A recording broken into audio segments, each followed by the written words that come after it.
Something to do with the Ghostbusters movie. The new one, not the good one.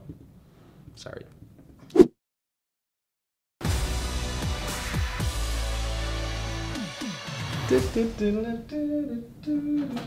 I ain't afraid of no comment section. As films go, I think it was a lot of loose gags, very, very shoddily hanging around a plot. I enjoyed it. I didn't love it. It's definitely there's flaws in it. There's definitely flaws in it. But I throughout the whole movie I was smiling. I felt that this one was a little bit more family orientated, or maybe geared towards a younger audience. Just like a lot of the jokes are kind of like subtle. And there was less. Where he's like, oh, everything was going fine until Dickless showed up, and he's like, is that true? And it's like, it is true. This man has no dick.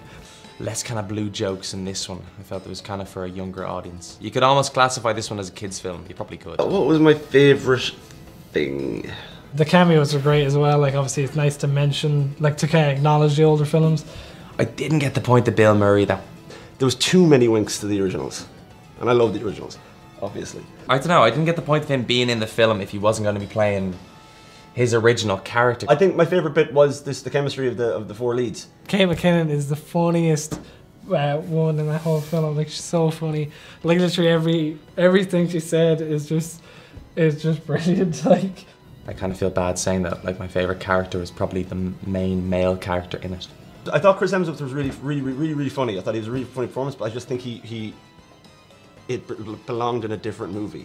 Although Slimer, whatever that guy's name is back in this one. So he was kind of one of the things that you saw, and you said to yourself, oh yeah, that's a good reference I can get. Slimer's back, and there's no need for that either. If you're a fan of the original Ghostbusters, I see no reason why you wouldn't go see it, to be honest. There's such a huge burden on this movie before it was released to be good that even the slightest flaw will be magnified now. You know, which is a shame. The one part of the film, it's like, see, but like, I studied film, so I'm gonna pick out the stupidest thing. But again, with that metal concert, Kate McKinnon smashes the guitar, and it's clearly like the most plastic guitar in the world. The female performances were good. They are good actors. They are good performers. They can carry a film. Maybe just not this film. Like they say, there's no such thing as bad press. Like, even the people who hated that film must have gone see it to go, I was right, look at that, it was awful. It'd be interesting if that was the first one to come out, and then it was done with all guys. Actually, no, if the original one was all girls, and then it was all done with guys, geez, there'd be riots on the streets. They almost tried to be a sequel even though it wasn't, be a remake even though it wasn't, and be a reboot, but it also had way too many winks to the originals, you know what I mean? So it tried to be all things to all people at once. Which was a shame. Sex and the City with all men, probably not going to happen. By the way, Paul Feig, if you ever see this, I'm sorry. I really love your work. Would I watch a sequel? I would definitely watch a sequel to this. I'd watch anything with those people. And I'm all open to people, you know, bringing stuff in and changing it around and making it a bit different once it's done well. And Ghostbusters for me was done,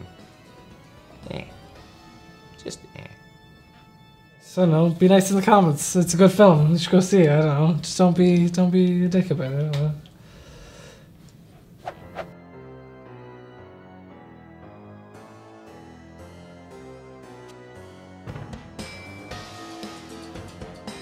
I like lots of female films. I like lots of films with girls. I like